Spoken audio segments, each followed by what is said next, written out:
الرحیم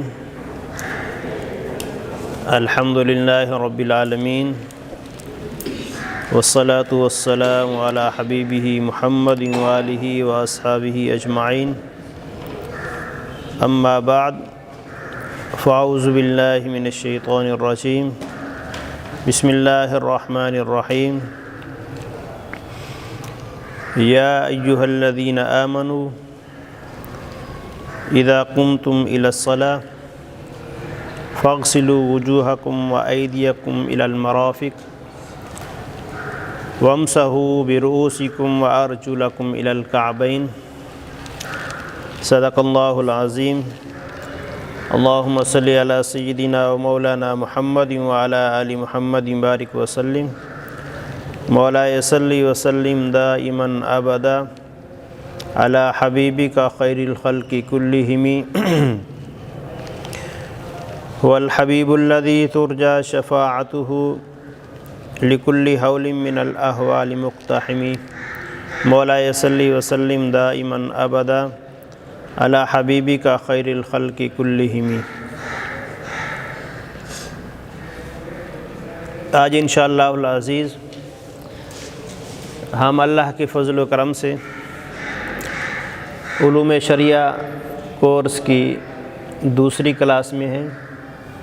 آج کا عنوان ہے طہارت۔ طہارت کا مطلب ہوتا ہے پاک ہونا، پاکیزگی، اور پاکیزگی جو ہے یہ انسان کی فطرت میں شامل ہے۔ پاک ہونا، صاف ستھرا ہونا، یہ انسان کی فطری ضروریات میں سے ایک ہے، اور اسلام جو ہے وہ دین فطرت ہے۔ اس نے ان تمام فطری اشیاء کا خیال کیا ہے جو انسان کے لیے ضروری ہے۔ طہارت جو ہے پاک صاف رہنا، ستھرا رہنا، یہ انسان کی فطری ضروریات میں سے ہے جسے اسلام نے مسلمانوں پر لاگو کیا ہے تاکہ وہ فطرت کے ساتھ منسلک ہوں، اور جو فطری اشیاء ہوتی ہیں ان میں کسی قسم کا تکلف نہیں ہوتا، یعنی انسان خود چاہتا ہے۔ اگر کوئی میلا ہو جائے تو اس کا دل کرتا ہے کہ میں ہاتھ دھو لوں، یہ وہ فطری تقاضا ہوتا ہے۔ بہرحال کہ صاف ستھرائی کا تعلق جو ہے وہ ہے کہ صاف ستھرا نہ ہونا، یعنی پاک نہ ہونا۔ جب پاک نہیں ہوگا بندہ تو اس کو پاکی کی پھر ضرورت ہوگی۔ پاک نہ ہونے کو حدث کہتے ہیں، حدث۔ اگر بندہ پاک نہیں ہے تو اس کی دو قسمیں ہیں، ایک حدث، ایک کو کہتے ہیں حدث اصغر اور دوسری کو کہتے ہیں حدث اکبر۔ حدث کا مطلب ناپاکی، بندہ پاک نہیں ہے۔ حدث اصغر کا مطلب ہے کہ چھوٹے درجے کی یا چھوٹے پیمانے کی ناپاکی، جس طرح وضو نہیں ہوتا بندے کا تو وہ وضو کرتا ہے، اس کو حدث اصغر کہا جاتا ہے، جس کے لیے وضو لازم ہوتا ہے، یعنی وہ چیزیں جن کے کرنے کے لیے وضو لازم ہے، اگر وضو نہ کریں تو وہ چیزیں نہیں ہوں گی، تو یہ کہا جا سکتا ہے کہ انسان کو حد سے اصغر لاحق ہے، وہ حد سے اصغر میں ہے۔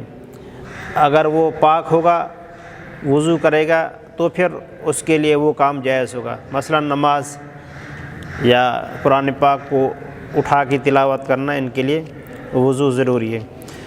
اور دوسرا حد سے اکبر، یعنی بڑے پیمانے کی یا بڑے درجے کی ناپاکی کہا جاتا ہے، وہ چیز جس کی وجہ سے غسل فرض ہو جائے، غسل انسان پر فرض ہو جائے، لازم ہو جائے، تو اس کو حد سے اکبر کہا جاتا ہے۔ تو ہم سب سے پہلے وضو کا بیان کر رہے ہیں۔ تو وضو میں یہ خاص طور پر جو تین چیزیں ہیں، سب سے پہلے وضو کے فضائل، اور اس کے بعد وضو کے فرائض، اور اس کے بعد وضو کے نواقض۔ نواقض کا مطلب وضو کو توڑنے والی چیز ہے۔ وضو کی جو فضائل ہیں اس میں ہم احادیث کوٹ کر رہے ہیں آپ کے سامنے۔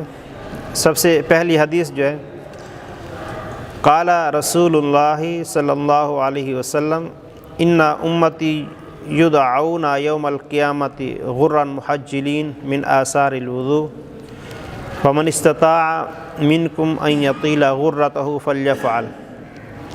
رسول اکرم صلی اللہ علیہ وآلہ وسلم کا ارشاد گرامی ہے کہ قیامت کے دن جب میری امت کو بلایا جائے گا تو ان کے چہرے وضو کی وجہ سے چمک رہے ہوں گے، وضو کی وجہ سے ان کے چمک رہے ہوں گے، لہٰذا تم میں سے اپنا چہرہ جو جتنا چمکانا چاہے چمکا سکتا ہے، یعنی جس قدر جو وضو سے زیادہ رہے گا تو اس کا چہرہ اس قدر چمکیلا اور چمکدار ہوگا۔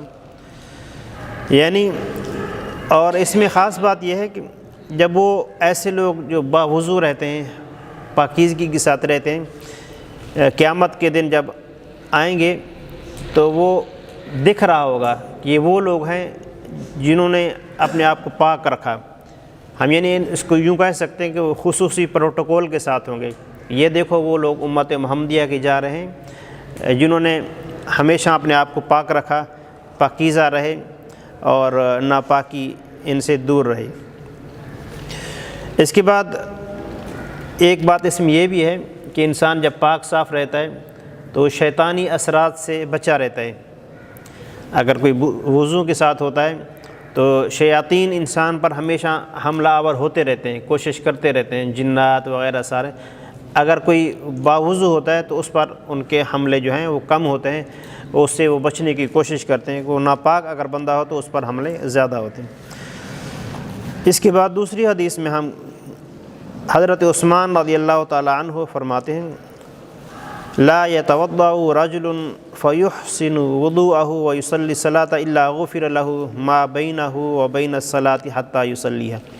حضرت عثمان رضی اللہ تعالی عنہ فرماتے ہیں کہ حضور اکرم صلی اللہ علیہ وسلم نے فرمایا کوئی بندہ وضو کرتا ہے اور اچھے طریقے سے وضو کرتا ہے، پھر نماز پڑھتا ہے، اور اس نماز اور دوسری نماز کے دوران جو اس سے گناہ سرزد ہوئے تو وہ گناہ معاف کر دیے جاتے ہیں۔ اب یہ بات آپ ہمیشہ ذہن میں رکھیے گا، یہاں فضائل میں جو بھی گناہوں کی بخشش کی بات ہوتی ہے وہ گناہ صغیرہ ہوتے ہیں، گناہ کبیرہ ان فضائل والی احادیث سے معاف نہیں ہوتے۔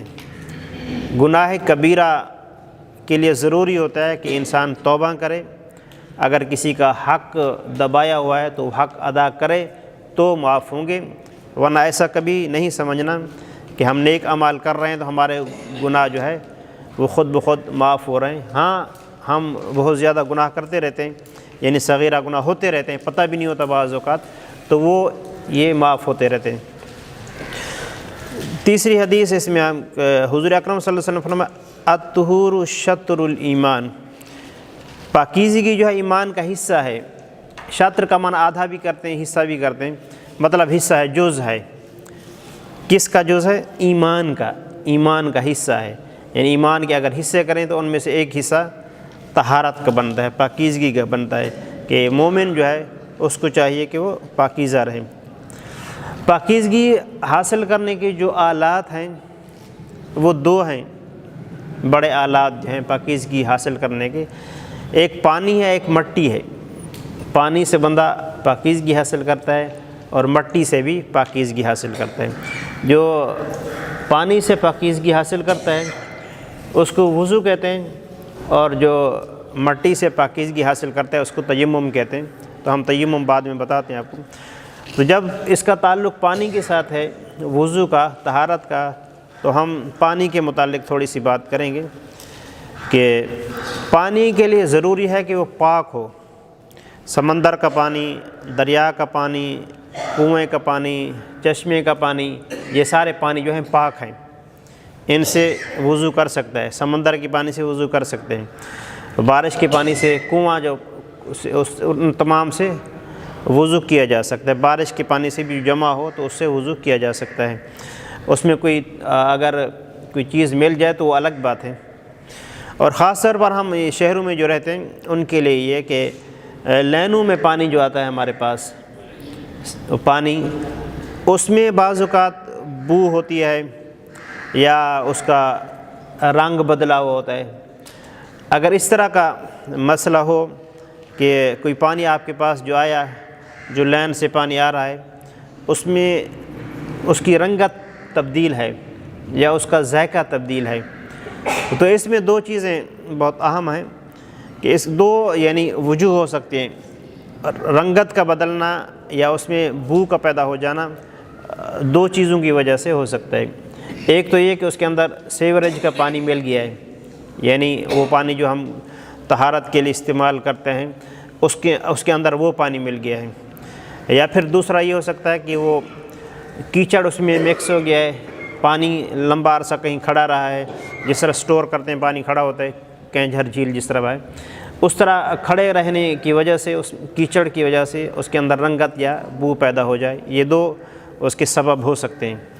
اگر پہلا سبب ہے کہ سیوریج کا پانی مل گیا ہے تو وہ پانی ناپاک ہوتا ہے، سیوریج کا پانی مل جائے وہ، کیونکہ وہ پانی ناپاک ہوتا ہے، ناپاک کے اندر وہ مل جائے گا تو وہ بھی ناپاک ہو جائے گا۔ اگر لینوں میں پانی آ رہا ہے اور کہیں گٹر کے جو اس کا کنیکشن اس کے ساتھ مل گیا ہے، یعنی لینیں آپس میں بعض اوقات پھٹ کے مل جاتی ہیں، اگر اس طرح کی صورتحال ہوگی تو پھر پانی ناپاک ہوگا، اس سے وضو جائز نہیں ہوگا۔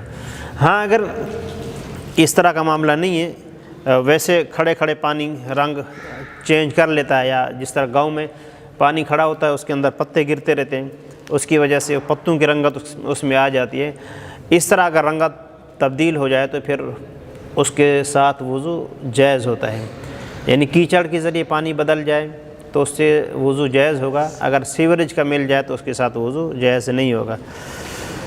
اور یہ وضو کی ہم فضائل بھی بات کر لی، اور اس کے علاوہ وضو کا جو آلہ ہے پانی اس کی بھی بات کر لی۔ اس کے بعد ہم بات کر لیں وضو کے فرائض کی۔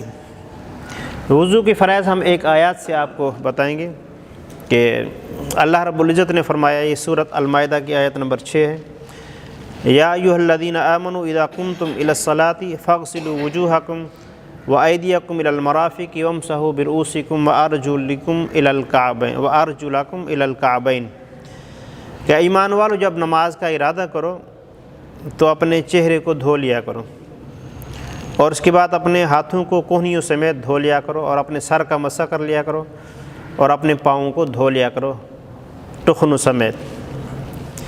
اب ان چار چیزوں کا ذکر ہے، اور اس لیے کیونکہ یہ قرآن پاک سے ثابت ہیں اور ان کا درجہ فرض کا ہے، اگر ان چار میں سے کوئی چیز خشک رہ گئی بلکہ کوئی حصہ بھی خشک رہ گیا تو وضو نہیں ہوگا۔ ہم ان چاروں کی تھوڑی سی تفصیل آپ کے سامنے رکھتے ہیں۔ سب سے پہلے چہرہ دھونا یہ فرض ہے، وضو میں چہرہ دھونا فرض ہے۔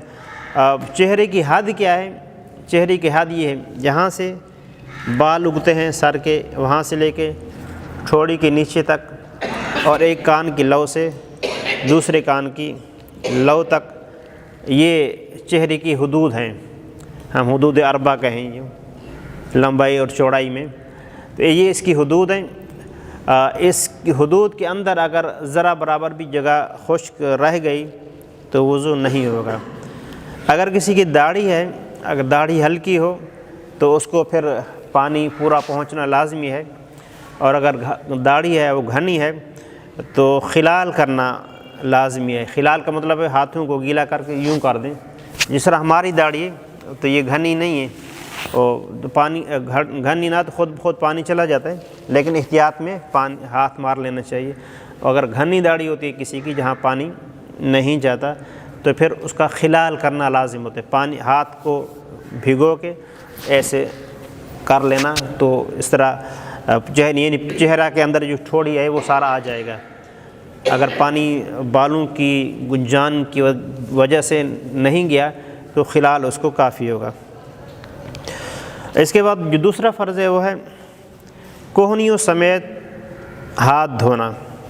ہاتھ کا شمار جو ہے عربی یہاں تک کرتے ہیں، کوہنیوں تک، اس کو ید کہتے ہیں۔ ید کا اطلاق یہاں تک ہوتا ہے، یدن، ایدی، ید کی جمع ید ہاتھ کو کہتے ہیں۔ تو یہاں سے یعنی جہاں سے ناخنوں سے لے کے یہاں یہ جو جوڑ ہے، اس جوڑ سمیت یہ دھونا فرض ہے اس کے اندر، بازوں کی ہاتھوں کے دھونے میں۔ اگر کسی نے وہ چوڑیاں پہنی ہوئی خاتون نے، اگر اس کے نیچے سے پانی نہیں گھستا، تنگ ہوں، تو پھر ان کو اتارنا یا کسی طریقے سے پانی پہنچانا ضروری ہوگا۔ اگر کسی بندے نے انگوٹھی پہنی ہو یا گھڑی تنگ ہو جس کی وجہ سے پانی نہ پہنچ پاتا ہو، تو اس کو ہلانا یا اس کو اتارنا ضروری ہوگا۔ یعنی پانی، جو بنیادی بات ہے، پانی پہنچانا ضروری ہے۔ اور تیسرا جو فرض ہے وہ ہے سر کا مسح کرنا۔ سر کا مسح جو ہے یہ پورے سر کا مسح کرنا فرض نہیں ہے، بلکہ سر کے چوتھے حصے کا مسح کرنا فرض ہے، چوتھائی سر کا، یعنی سر کے جو 4 حصے آپ کریں تو کہیں سے بھی آپ گیلا ہاتھ پھیریں تو وضو آپ کا ہو جائے گا، یہ فرض ہے۔ اور جو سنت ہے پورے سر کا مسح کرنا سنت ہے۔ سر کے کسی بھی سمت سے آپ ہاتھ پھیریں گے تو آپ کا گیلا ہاتھ کو گیلا کر کے سر پہ پھیریں گے تو وہ مسح آپ کا ہو جائے گا کسی بھی طریقے سے۔ لیکن جو طریقہ ہے سنت طریقے سے مسح کرنا چاہیے۔ عموماً کبھی کبھار بندہ جلدی میں ہوتا ہے یا سفر میں ہوتا ہے، تو پھر یہ ساری چیزیں فرائض ہیں، فرائض مطلب لازم ہیں، تو یہ تو کرنے ہیں، لیکن آگے ہم چل کے حدیث کے مطابق وضو کا طریقہ بتا رہے ہیں، آپ نے اس کو فالو کرنا ہے اور یہ یاد رکھنا ہے کہ یہ ضروری ہے۔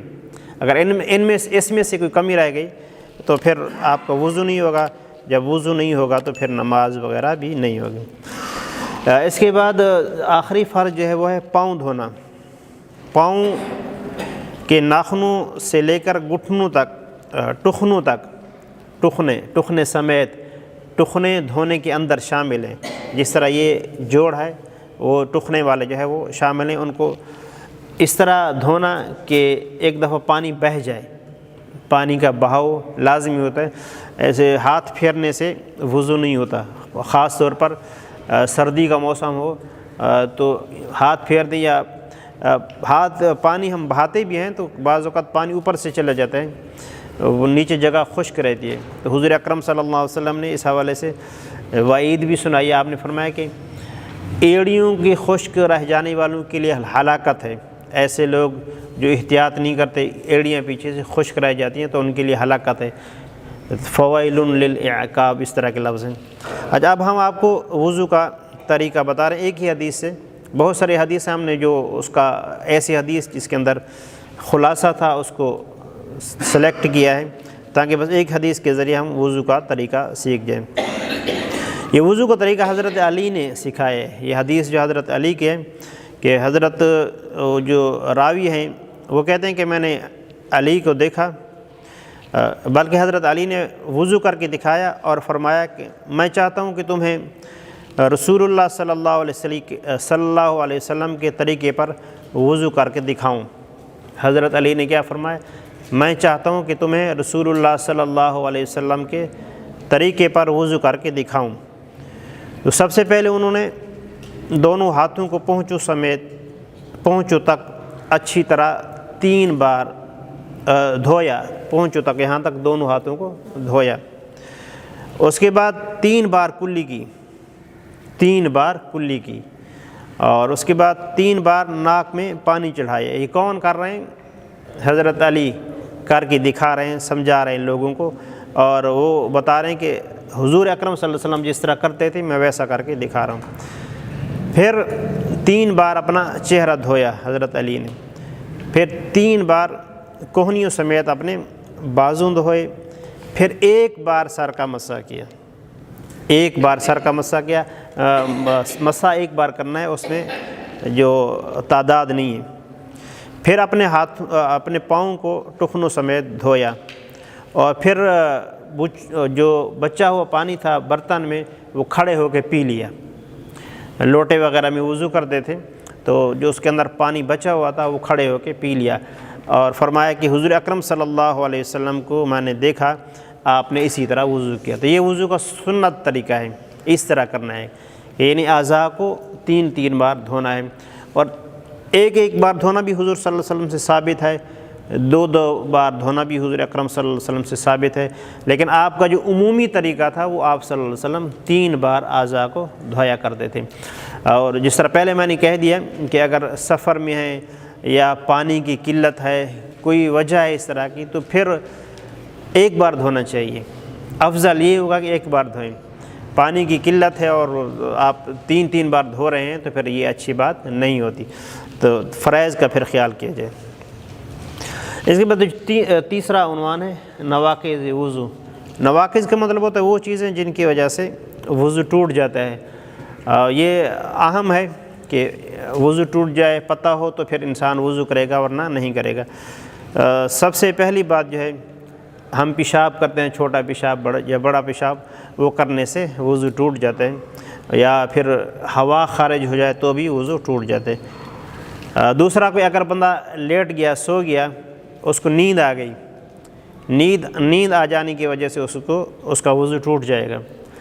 بیٹھے بیٹھے اگر نیند آ جائے تو وضو نہیں ٹوٹے گا، بیٹھے بیٹھے اگر نیند آ جائے تو وضو نہیں ٹوٹے گا۔ ہاں، اگر کوئی ٹیک لگا کے بیٹھا ہوا ہے اور نیند کر رہا ہے، اور ٹیک ایسی ہے کہ اگر اس ٹیک کو ہٹائے تو وہ نیند کی وجہ سے گر جائے، اس طرح کی صورتحال ہو تو پھر وضو ٹوٹ جائے گا۔ ورنہ عام طور پر کھڑے کھڑے بھی نیند آ جائے تو وضو نہیں ٹوٹتا ہے، بیٹھے بیٹھے بھی نیند آ جائے تو وضو نہیں ٹوٹتا۔ آواز آ رہی ہے نا سب تک؟ اچھا، جسم کے کسی حصے سے خون نکل آئے اور خون وہاں سے بہہ پڑے تو وضو ٹوٹ جاتا ہے۔ کہ پھوڑا ہے، پھنسی ہے، وہاں سے خون نکلا اور اسی جگہ رکا رہا تو وضو نہیں ٹوٹے گا، اگر وہاں سے بہہ پڑا تو پھر وضو ٹوٹ جائے گا۔ یہ وضو کے جو توڑنے والی خاص چیزیں ہیں وہ ہیں۔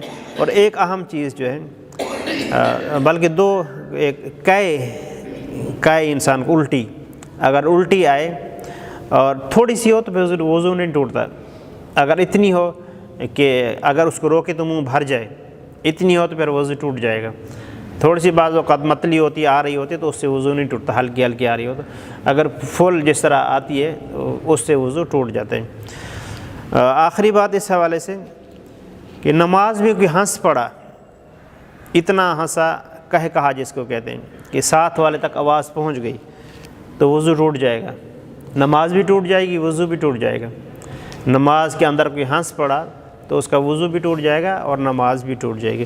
یہ جو بات ہے، یہ حضور اکرم صلی اللہ علیہ وسلم نے ایسا فرمایا کہ اگر کوئی نماز میں ہنسے گا تو اس کا وضو ٹوٹ جائے گا۔ اب یہ جو قیاس سے یہ بات ہٹ کے، یعنی عقل کہ انسان کو کچھ لگا تو نہیں ہے، لیکن اس کو کہتے ہیں کہ ہم جو ہیں اللہ اور اس کے رسول کے حکم کے تابعدار ہیں، جیسا اللہ فرماتا ہے اس کا رسول فرماتا ہے تو ہم ویسا کرتے ہیں۔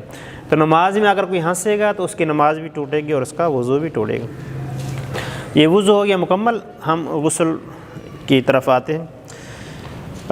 جس طرح ہم نے پہلے ہی کہا، جی یہ سردیوں میں سے زکام وغیرہ ہوتا ہے، ہاں ہاں، بعض اوقات زکام میں تو خون آ جاتا ہے، زکام کے ساتھ خون جیسے اس سے تو کوئی فرق نہیں پڑتا؟ نہیں، ہلکا سا خون آئے تو وضو نہیں ٹوٹتا، جیسے نکسیر بہہ پڑتی ہے اس سے ٹوٹ جاتے ہیں، ہلکا سا جس طرح آ جاتے اس سے نہیں ٹوٹتے۔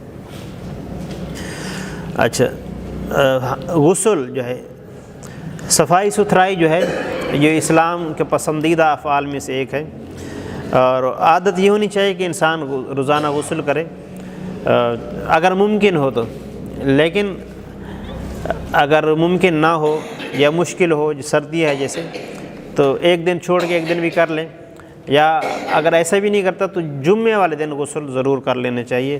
حضور اکرم صلی اللہ علیہ وسلم نے فرمایا کہ جمعے والے دن غسل کر لیا کرو، اور یا مسلمان کا یہ حق ہے کہ جمعے والے دن غسل کرے۔ اور غسل جمعے والے دن غسل کرنا یا عیدین وغیرہ کے لیے غسل کرنا یہ سنت بھی ہے۔ تو کم از کم، یعنی چھوٹے بچے بھی ہیں، وہ نہانا بہت مشکل ہوتا ہے، لیکن یہ نہانا جو بہت مفید ہوتا ہے، بھلے پانی گرم کر کے نہا لیں تو نہانا چاہیے، بہت ساری بیماریوں سے بندہ بچا رہتا ہے۔ حضور اکرم صلی اللہ علیہ وسلم فرمایا جو جمعہ پڑھنے آئے اسے چاہیے کہ نہا لے، جمعے والے دن اگر آئیں تو نہا کے آئیں۔ اچھا یہ تو نہانا مطلقاً، لیکن کچھ چیزیں ہیں جن کی وجہ سے جو غسل فرض ہو جاتا ہے، بڑے چھوٹے کچھ سمجھیں گے، کچھ بعد میں سمجھ آ جائے گی ان کو باتیں، کہ کچھ صورتوں میں جو ہے غسل فرض ہو جاتا ہے، غسل کے بغیر کوئی عبادات وغیرہ جائز نہیں ہوتی۔ اللہ تعالیٰ نے فرمایا، وہی آیات اس کا حصہ ہے، وَإِن كُنتُمْ جُنُبًا فَطَّهَّرُوا، اگر تم ناپاک ہو جاؤ تو اچھی طریقے سے پاکیزگی حاصل کرو۔ سورۃ مائدہ آیت نمبر 6 وہی آیات ہیں۔ اب ہم وہ اشیاء ذکر کر رہے ہیں جن کی وجہ سے غسل فرض ہو جاتا ہے۔ وہ عمومی سب لوگوں کو معلوم ہوتا ہے، فقط ایک دفعہ دوہرا رہے ہیں کہ شوہر بیوی کے جو ازدواجی تعلقات ہیں ان سے غسل فرض ہو جاتا ہے، اگر انزال ہو یا نہ ہو دونوں صورتوں میں غسل فرض ہو جاتا ہے، اور اگر احتلام ہو جائے تو بھی غسل فرض ہو جاتا ہے۔ یہ مرد اور عورتوں دونوں کے لیے ہوتا ہے۔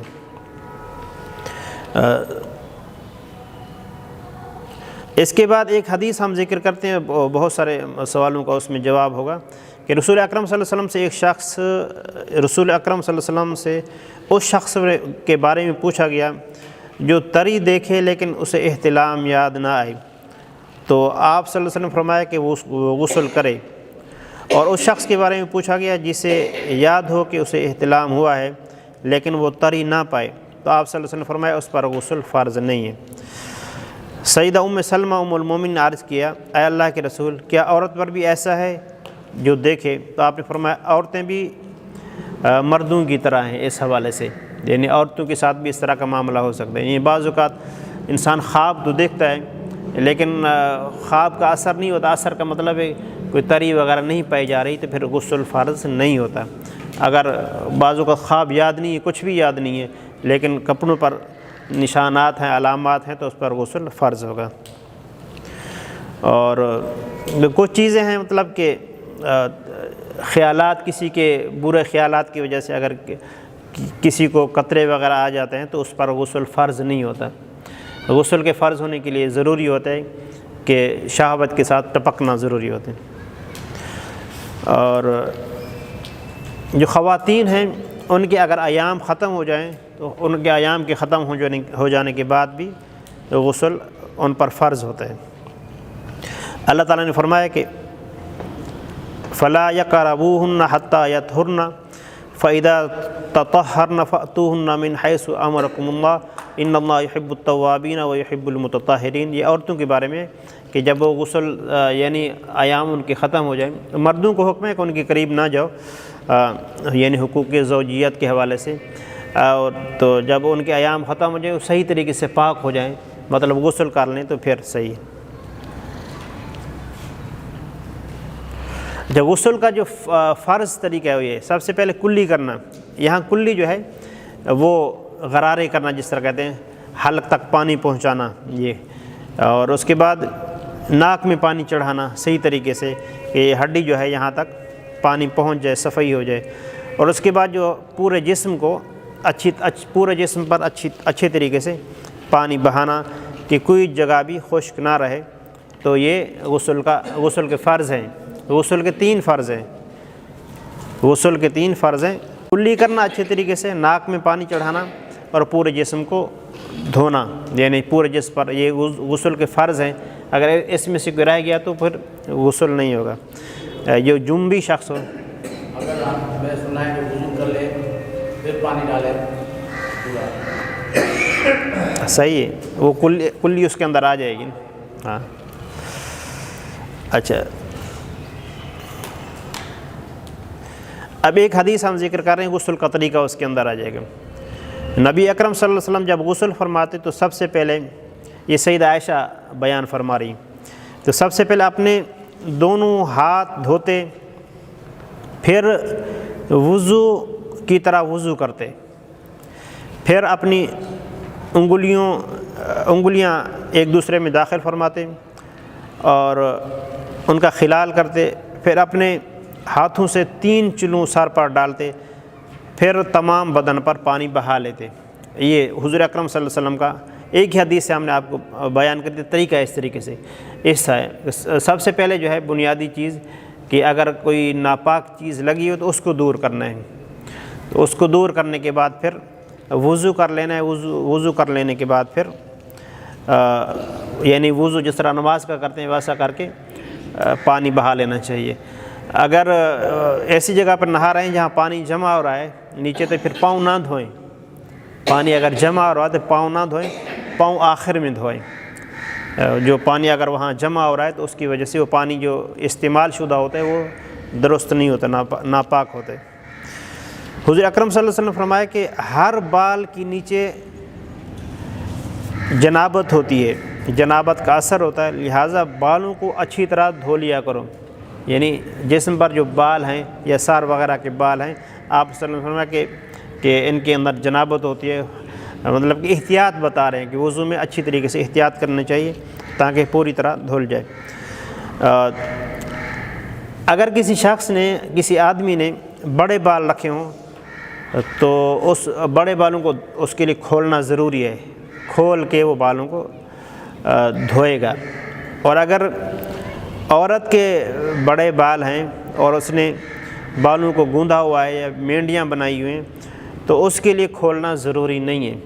وہ اس طرح کا طریقہ اختیار کرے کہ اس کے بالوں کی جڑوں تک پانی پہنچ جائے تو اس کا غسل ہو جائے گا۔ یہ عورت کے لیے حکم ہے، مرد کے لیے نہیں۔ مرد کے اگر بڑے بال ہوں تو اس کو کھولنا اس کے لیے ضروری ہوگا۔ اور اگر خواتین کے لیے کہ وہ نیل پالش وغیرہ لگی ہوئی ہو اور اس کی تہ ہو اور ناخنوں کے اوپر، تو غسل نہیں ہوگا، اس کو اتارنا ضروری ہوتا ہے۔ ہاں، مہندی کا کلر جس طرح ہوتا ہے اس سے کوئی اثر نہیں ہوتا ہے، کلر جو ہے وہ اگر لگا ہوا ہو تو مسئلہ نہیں ہے، لیکن ایسی چیز جس کی تہ جم جاتی ہے وہ چیز ہو تو اس کو ہٹانا ضروری ہے، ورنہ غسل نہیں ہوگا۔ اگر زیورات وغیرہ ہیں وہ اس طرح ہیں کہ ان کے نیچے پانی نہ جانے کا اندیشہ ہو تو ان کو ہلانا یا پھر ان کو ہٹانا ضروری ہے۔ جنبی شخص کے لیے جو چیزیں ممنوع ہیں ہم ان کا ذکر کرتے ہیں، یعنی جس پر غسل فرض ہے وہ کون کون سی چیزیں نہیں کر سکتا۔ اس سے پہلے والی جو عائشہ رضی اللہ عنہا کی حدیث دوبارہ پڑھی۔ اچھا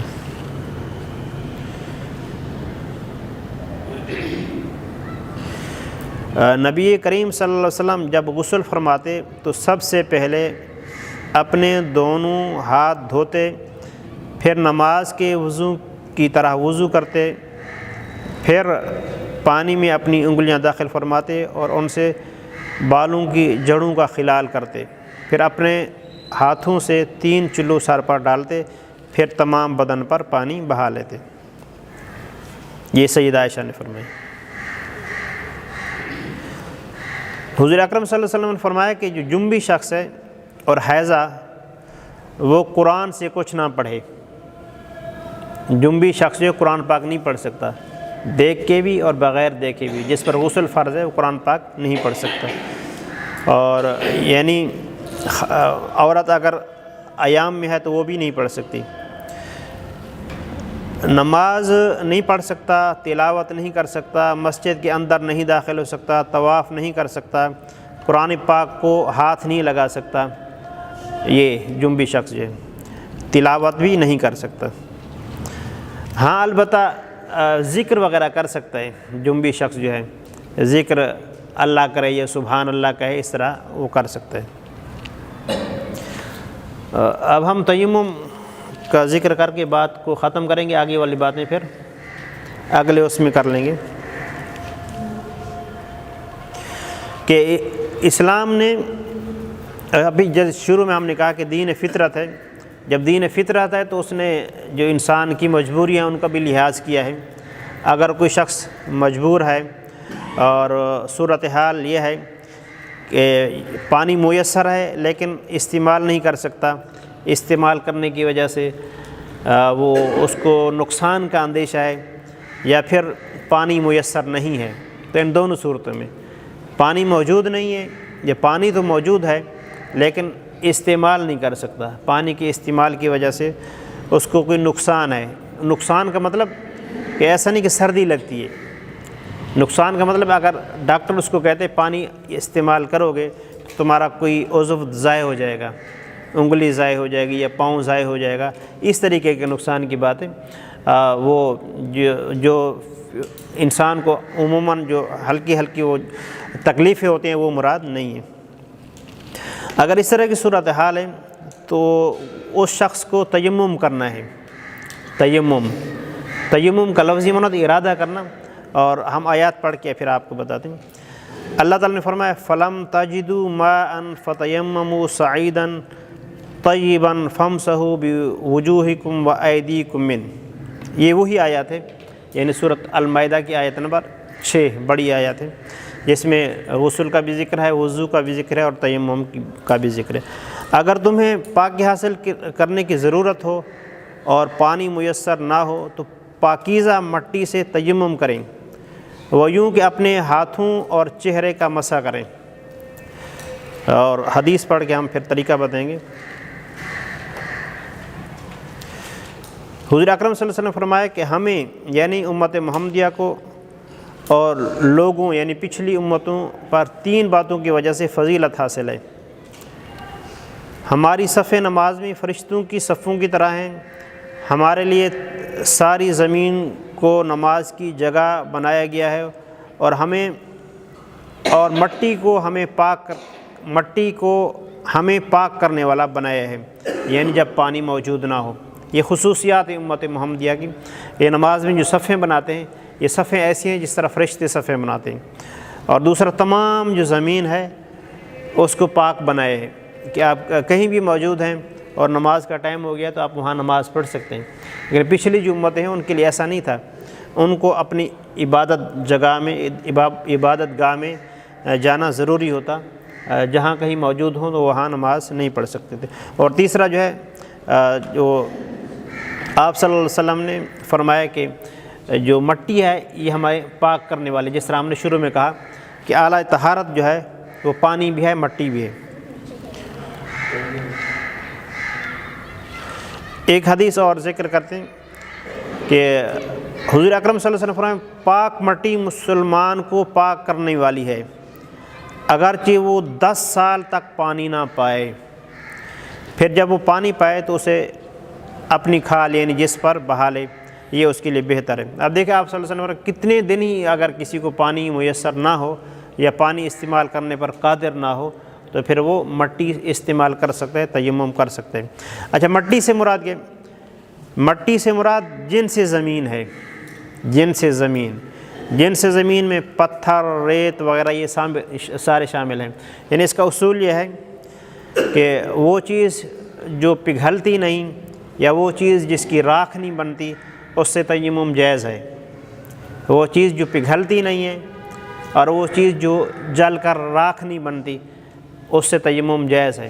جیسے یہ کرسی ہے، یہ جلائیں گے تو یہ پگھل جائے گی۔ جیسے لکڑی ہے، دروازے ہیں لکڑی کے، لکڑی کو جلائیں گے تو یہ راکھ ہو جائیں گے۔